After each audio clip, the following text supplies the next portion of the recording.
ST कर्मचाऱ्यांच्या संपावरून महाराष्ट्र नवनिर्माण सेनेचे अध्यक्ष राज ठाकरे, नेते बाळा नांदगावकर, नितीन सरदेसाई यांनी राष्ट्रवादीचे अध्यक्ष शरद पवार यांची काल संध्याकाळी भेट घेतली।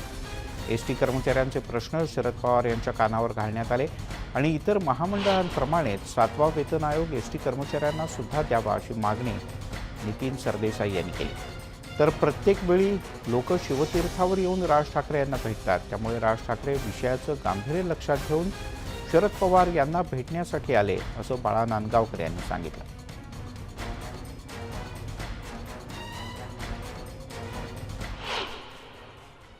इतर अनेक महामंडळांप्रमाणे जर 7वा वेतन आयोग ह्याही महामंडळाला जर लागू केला, विलिनीकरणाचा प्रश्न तर आहेच, पण तो थोडासा गुंतागुंतीचा आहे, त्याच्यावर कदाचित थोडीशी वेळ अधिक लागू शकते। परंतु तात्काळ म्हणून जर 7वा वेतन आयोग जर या महामंडळाच्या कर्मचाऱ्यांना लागू केला तर त्यांना एक तात्पुरता थोडासा दिलासा मिळू शकतो। आणि आता पवारसाहेबांनी ह्या प्रश्नामध्ये लक्ष घातलंय म्हटल्यानंतर संबंधित सर्व लोकांची त्याच्यावर चर्चा करतील, त्यामुळे काहीतरी समाधानकारक तोडगा या प्रश्नासाठी निघू शकतो असा आम्हाला सगळ्यांना विश्वास आहे। काल जे कर्मचारी साहेबांना भेटायला आले होते ते कर्मचारी फक्त एसटीचे कर्मचारी म्हणून आले होते, कुठली संघटनेचे पदाधिकारी आलेले नव्हते। आणि आता आम्हाला जी माहिती मिळाली त्याप्रमाणे एसटी कर्मचारी संघटनेच्या बऱ्याचशा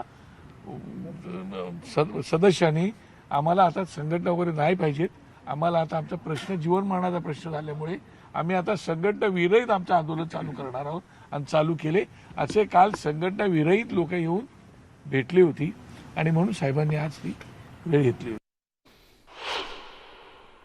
आणि आपण अधिक जाणून घेऊयात, सुस्मिता बधाणे आपल्या प्रतिनिधी आपल्यासोबत जोडले गेले। सुस्मिता, या भेटीच्या नंतर कदाचित काही हालचाली होऊ लागलेत, या भेटीमध्ये आणखीन काही गोष्टी झाल्या का?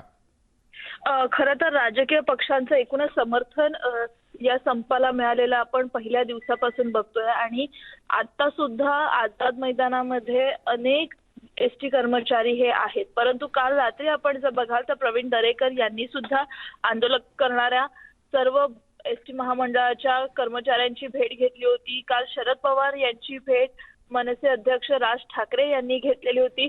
अनिल परब यांच्या निवासस्थानी सुद्धा कार्यकारिणीची एक महत्त्वाची बैठक काल पार पडलेली आहे। परंतु सोमवारी जो कोर्टाचा निर्णय येईल त्यानंतरच नेमकी काय दिशा ठरते या आंदोलनाची हे बघणं महत्त्वाचं आहे। एकीकडे विलिनीकरणाचा प्रश्न जरी महत्त्वाचा असला तरी सुद्धा तात्विक दृष्ट्या आणि एकूणच जी कार्यवाही या सगळ्या प्रक्रियेमध्ये होणं अपेक्षित असतं त्यासाठी लागणारा वेळ लक्षात घेत किमान 7वा वेतन आयोग तरी या सर्व कर्मचाऱ्यांना लागू करावं असा एक मुद्दा मनसेनं काल शरद पवार यांच्याशी चर्चा करत असताना उपस्थित केलेला होता।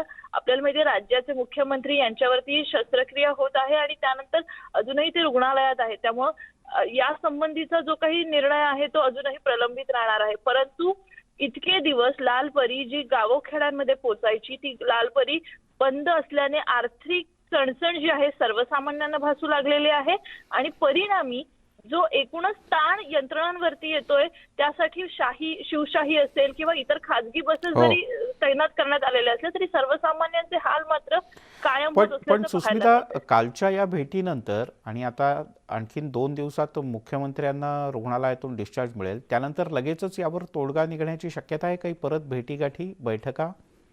नक्कीच काही महत्त्वाच्या बैठका होणं अपेक्षित आहे। कॅबिनेटमध्ये हा विषय चर्चेत येऊ शकतो। अनिल परब यांनी कोर्टामध्ये जी याचिका आहे त्यानंतर कार्यकारिणीकडनं ज्या पद्धतीचा निर्णय घेतला जातो हे बघणं महत्त्वाचं आहे। एसटी कृती समितीसाठी सुद्धा काही महत्त्वाचे मुद्दे आहेत ज्याच्यामध्ये आत्महत्या केलेल्या एसटी कर्मचाऱ्यांच्या एकूणच सगळ्या नातेवाईकांना काही आर्थिक मदत आपण करू शकतो का हेही बघणं महत्त्वाचं असणार आहे।